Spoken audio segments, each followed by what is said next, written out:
Welcome, everybody, to Prime the Pump podcast. My name is Brent Hudson, teaching pastor at the Journey Church. I'm here today with Dave Morehouse, lead pastor of the Journey Church.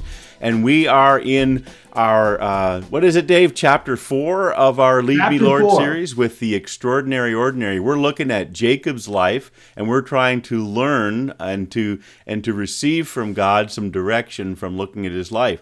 So how are things going with you anyway? What are we doing today? Well, we're going to be looking at another very ordinary thing that billions and billions of people have experienced. And we wanted to talk about something that I think affects all of us profoundly.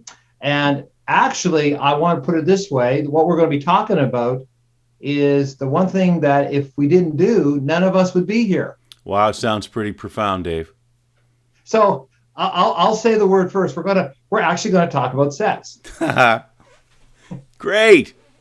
Well, I already know that some people's ears have already, sort of opened up a little bit more and said, okay, so what are we doing? Well, I mean, again, we're looking at Jacob. And as is the case with Jacob, quite often we have to use a negative example. So we look at what Jacob did or is experienced in his story, and we say, okay, don't do that, right? I mean, that seems to be an ongoing theme here as we look at Jacob, is that he becomes a negative example for us as we try to figure out where God is leading us. So, to start with, I mean, I think it's fair to say that we want to say sex itself is a good thing. It's a gift from God built right into creation. Before sin entered the world, God said to the original couple, be fruitful and multiply. And we know biologically how that happens. And right. So sex is a part of the creation reality that God declared was good. And so we always need to think of it in that way. But of course, like everything, human beings after the fall have a way of twisting and turning and into something that is not good. And I think that's kind of what we see in Jacob's life. Well, one thing, Brent, that I actually appreciate about the whole Jacob story as we've been going through this, because we see where our walk with God and our spirituality and our ethics and our emotions are all tied up in these very ordinary but very real things that make up our life. And I think that it's really important for us to see the intersection here between what happens when we, in a sense, get beyond the boundaries of what God's intent is, even around our sexuality. I mean, we're going to be looking at some snapshot stories of Jacob and by extension, his family dynamics, where we see sexuality really go off the rails, right, or being used or abused in ways that was never intended. Yeah, it really shows how creation and the reality we're in right now have diverged in a very pronounced way. I mean, let's face it, in our own country, right, this recent report on the military by a former Supreme Court justice, talking about how people try to cover things up, right? And all of these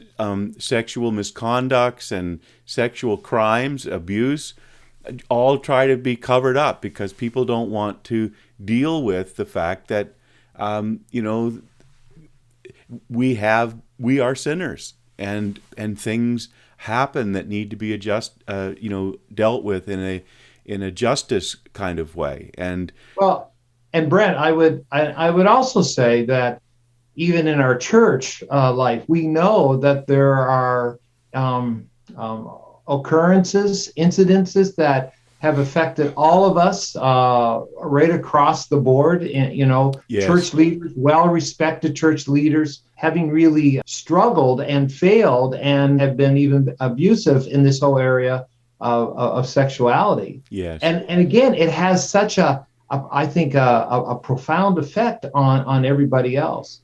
And I'm just going to jump in and just say one other thing, though. But what I find hopeful about doing this message, as we think about how do we make this very ordinary and very intimate and passionate dynamic of our life, how do we bring God into this? I know you and I both want to talk about, well, how do we find hope in this? Because I think for so many people, there's either a sense of victimization, there's a sense of shame, Yes. there's a sense of we don't talk about it. And yet, I think the culture is talking about it. And I want to say this kindly, often, I think, in a lot of wrong ways. Mm-hmm. And maybe, but to be fair, I think they're trying to address it as well. But why can't we as Christians be a voice for the Christian community and for others who might want to listen in and hear what we have to say about No, this? absolutely, Dave. I mean, one of the things we learn as we read the Jacob narrative and we see so many things gone wrong is it shows us the importance of having a proper understanding of that creation ideal. What is sex supposed to be? It's so important for us to have a good theology of sex, of sexuality, of us being, human beings, being sexual beings. It's so important and central to human existence, as you mentioned up front, that we need to think right about this, and we get a chance to talk about it this Sunday. So, well, looking forward to where we're going to go with this. And again, it's all part of the extraordinary ordinary. absolutely. Thank you, Jacob, for your wonderful story that teaches us so much about what not to do. Okay. Anyway, till next time, Dave. All right. All right. God bless.